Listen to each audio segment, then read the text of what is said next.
subway shutdown that would have affected nearly 250,000 commuters a day is called off. Good evening, everyone. I'm Maurice Dubois. Christine is off tonight.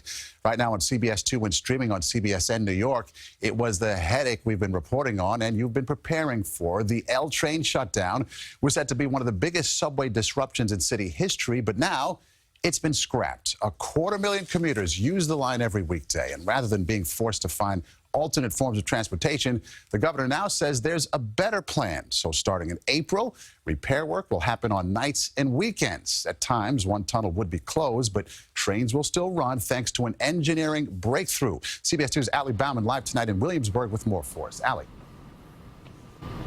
Maurice, almost everyone here has been dreading the L train shutdown because it was supposed to make commutes longer and detract shoppers. So there's a lot of people tonight feeling like their wish has been granted. But there's also a lot of people who tried to prepare for the original plan and now feel as though they uprooted their lives for nothing.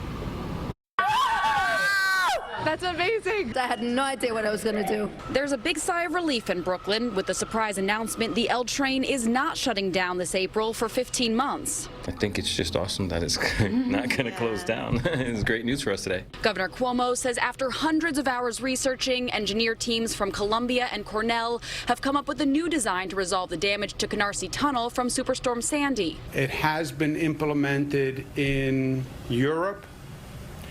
It has never been implemented in a tunnel restoration project. Some of the tunnels we looked at, London, Riyadh, Hong Kong, also Singapore. The bench wall, which currently holds power cables, is crumbling because the salt water sat there the longest. The initial plan was to remove all 32,000 feet of bench wall by hand, but now they're recommending the cables be racked and jacketed along one side of the wall. I have a ton of friends that literally already moved out of Williamsburg, so they're gone for good and they're probably going to be pissed off.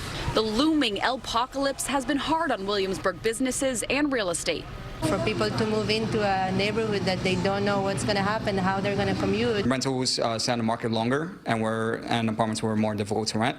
Mark Hellman says his landlord knocked $400 a month off his rent. Everyone's offering a month off or, 2 months free. Half of my building has moved out already. Gina Guerin just signed a lease in Manhattan 2 days ago so her son could get to school without the L train. I wish that they just would have told us earlier. We signed a lease to move out and found out today that the L train may not be shutting down, so we're upset.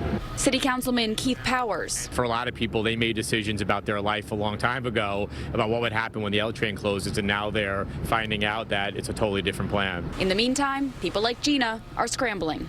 My building offered me a concession to stay, and we were mulling it over, and so I'm wondering now if that concession will stay in place now that they know the L train is not going anywhere. EPA has approved the recommendations and says the new project could be completed in 15 to 20 months, but there's still questions about service disruptions and how sound that engineering is. We're live in Williamsburg, Brooklyn. Bauman, CBS 2 News.